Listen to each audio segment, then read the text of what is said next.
사랑하는 성도 여러분, 평안하신지요? 오늘 이 귀한 말씀을 듣기 전에 잠시 시간을 내어 구독과 좋아요를 눌러주시면 이 은혜의 메시지가 더 많은 영혼에게 전달되는데 큰 힘이 됩니다. 여러분의 작은 손길을 통해 하나님의 사랑이 널리 퍼져나가기를 소망합니다. 모든 분께 주님의 평강이 함께하기를 기도합니다. 우리는 때로 너무 쉽게 세상의 생각에 물들곤 합니다. 특히 건강에 대한 우리의 태도가 그렇습니다. 현대 사회는 우리에게 끊임없이 말합니다. 나이가 들면 아픈 것이 당연하고 병에 걸리는 것은 자연스러운 일이라고 말이죠. 그래서 우리는 진통제나 안정제, 각종 영양제와 치료제에 의존하는 것을 당연하게 여깁니다. 마치 질병이 우리 삶의 정상적인 일부인 것처럼 받아들이도록 길들여져 있습니다. 하지만 과연 그것이 성경적인 관점일까요? 우리의 정신적 태도는 육체에 엄청난 영향을 미칩니다. 덴마크에서 만났던 70이 넘은 한 귀한 형제님의 이야기가 생각납니다. 그분은 이렇게 간증했습니다. 저는 평생 단 하루도 아파본 적이 없습니다. 그 말을 들은 사람들은 모두 정말 놀랍네요 라며 감탄했습니다. 바로 여기에 우리가 놓치고 있는 함정이 있습니다.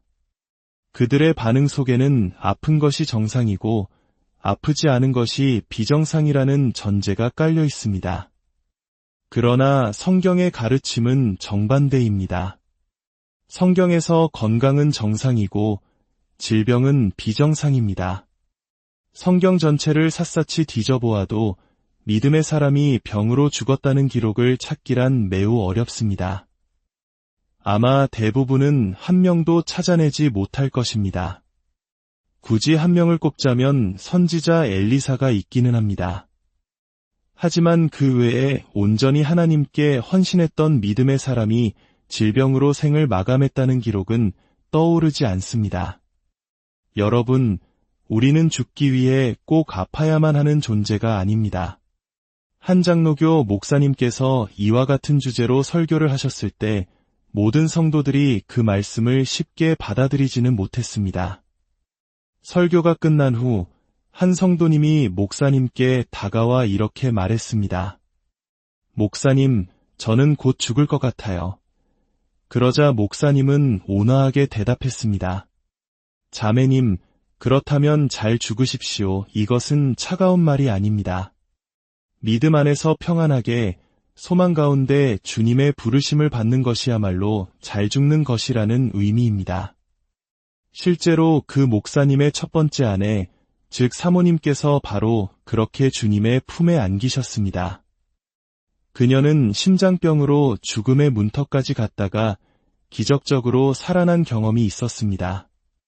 그 후 그녀는 늘 이렇게 고백했습니다.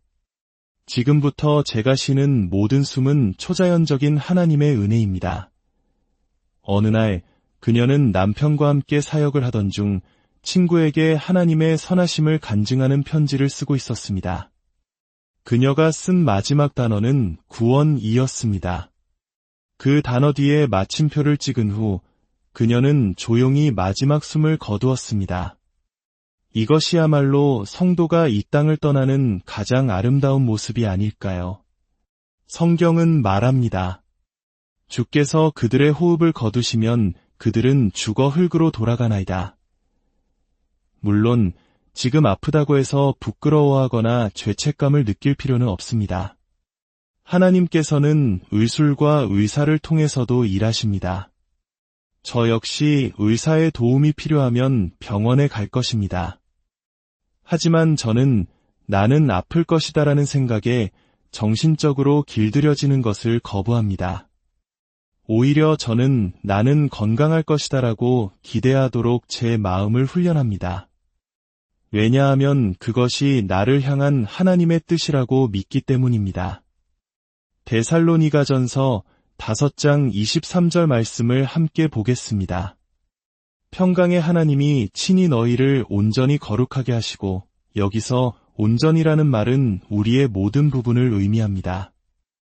우리의 존재 전체가 온전히 거룩하게 되어야 한다는 것입니다. 죄 없는 완전함과 같은 교리적 논쟁에 얽매이기보다 내 모든 부분이 하나님께 속했으며 거룩하게 지켜져야 한다는 이 단순한 진리에 집중해야 합니다. 말씀은 이어집니다. 또 너희의 온 영과 혼과 몸이 우리 주 예수 그리스도께서 강림하실 때에 흠없게 보전되기를 원하노라. 몸이 흠없게 보전된다는 것은 무슨 뜻일까요? 이것은 참으로 도전적인 생각입니다. 저는 이것이 우리 몸의 모든 부분이 하나님께 온전히 바쳐진 상태를 의미한다고 믿습니다. 사탄이 우리 몸의 어느 한 부분도 지배하지 못하는 상태. 이것이 바로 성경을 통해 계시된 하나님의 뜻입니다. 그리고 예수 그리스도께서 십자가에서 이루신 구속의 사역과 성령의 선물을 통해 하나님께서는 이 일이 가능하도록 길을 열어주셨습니다. 저는 바로 그 수준의 삶을 살기 원합니다. 그보다 낮은 수준에 머물고 싶지 않습니다. 하나님께서는 성도들이 건강을 유지할 수 있는 두 가지 위대한 수단을 마련해 주셨습니다. 바로 하나님의 말씀과 하나님의 성령입니다. 먼저 잠언 4장 20절에서 22절을 보겠습니다. 이 말씀은 제가 의사들도 고치지 못했던 병으로 1년간 병원에 누워있을 때 저를 일으켜 세운 생명의 말씀입니다. 저는 이 말씀에 영원히 감사하며 누구든지 이 말씀을 받는 이들에게 기꺼이 나누고 싶습니다.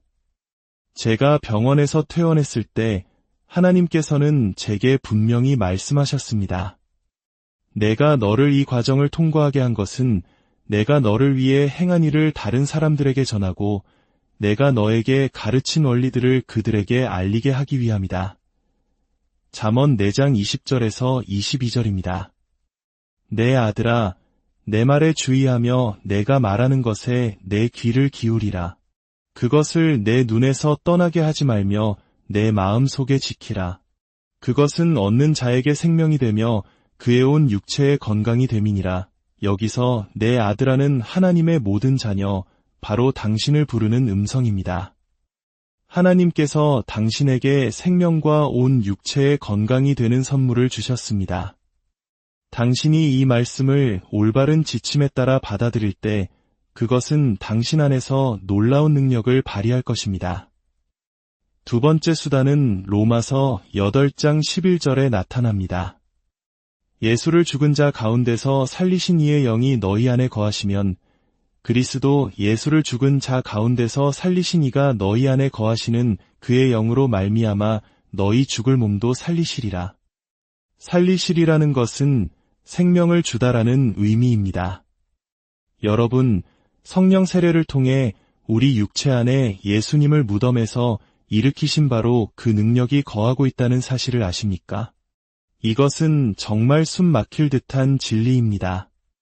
채찍에 맞고 십자가에 달려 사흘 밤낮 무덤에 계셨던 예수님의 육체보다 더 큰 육체적 필요가 우리에게 있을까요?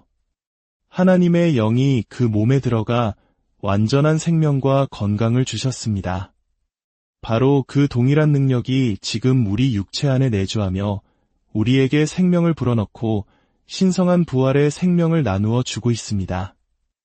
우리 안에는 결코 마르지 않는 신성한 생명의 저수지가 있는 것입니다.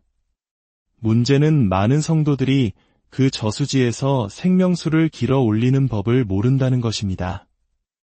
고린도후서 4장 10절과 11절은 이 생명의 교환에 대해 아름답게 증언합니다.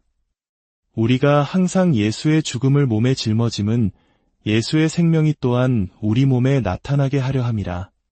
우리 살아있는 자가 항상 예수를 위하여 죽음에 넘겨짐은 예수의 생명이 또한 우리 죽을 육체에 나타나게 하려 함이라. 이 말씀의 의미는 명확합니다.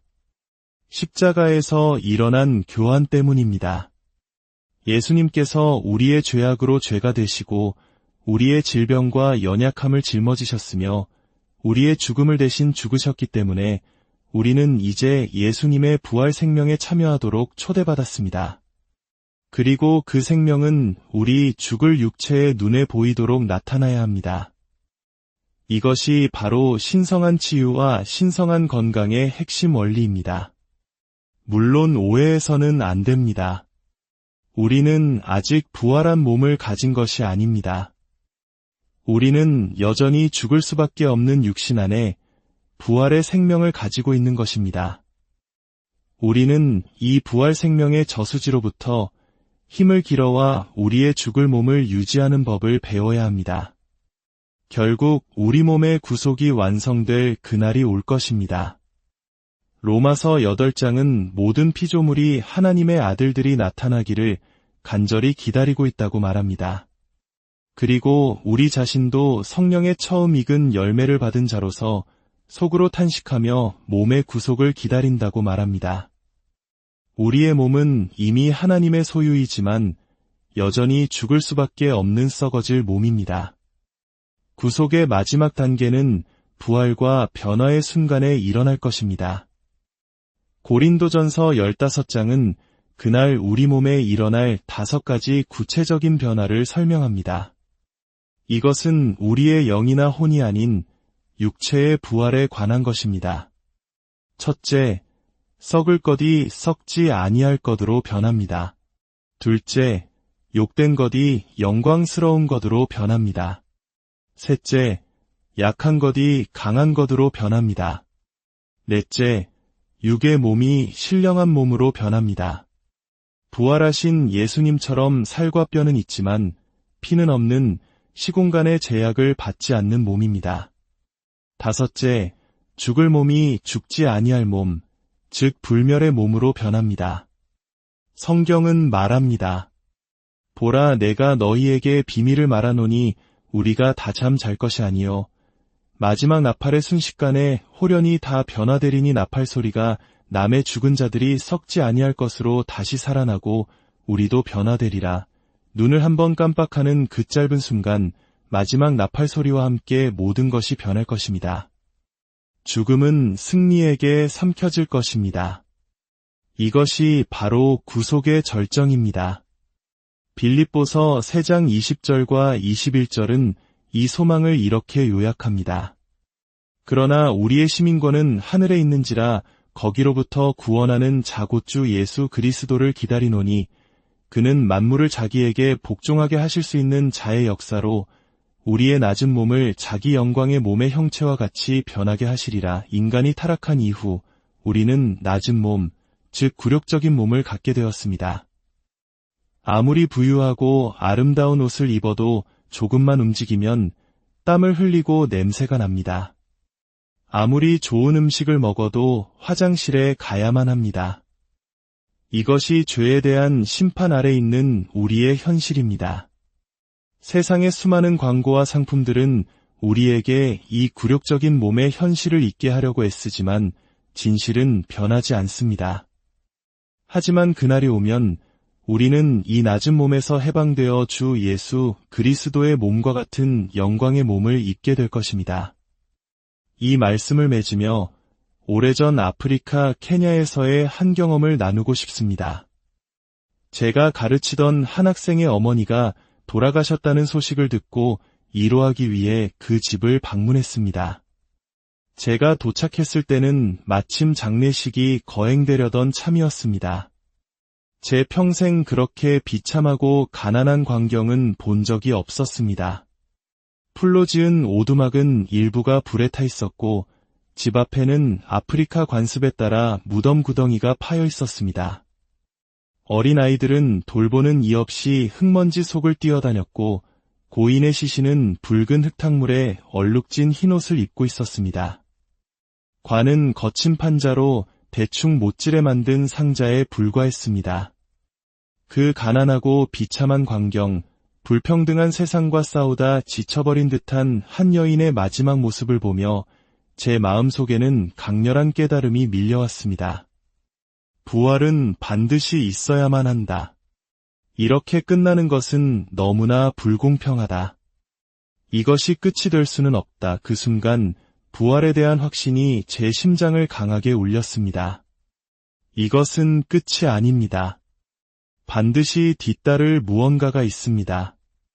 마지막 나팔이 울릴 때 흙먼지에 얼룩졌던 그 몸은 질병과 고통에서 벗어나 영광스럽게 빛나며 일어나 수많은 성도들과 함께 공중에서 주님을 맞이하게 될 것입니다.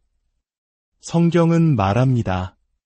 이 소망을 믿을 때 이 말로 서로 위로하라. 오늘 이 말씀을 통해 우리 각자의 삶과 육체에 대한 하나님의 온전하신 뜻을 깨닫고 현재의 삶 속에서는 말씀과 성령을 의지하여 신성한 건강을 누리며 장차 다가올 영광스러운 부활의 소망으로 오늘을 이겨내는 모든 성도님들 되시기를 바랍니다. 여러분의 삶에 하나님의 치유와 회복의 능력이 임하기를 주 예수 그리스도의 이름으로 축복하고 기도합니다.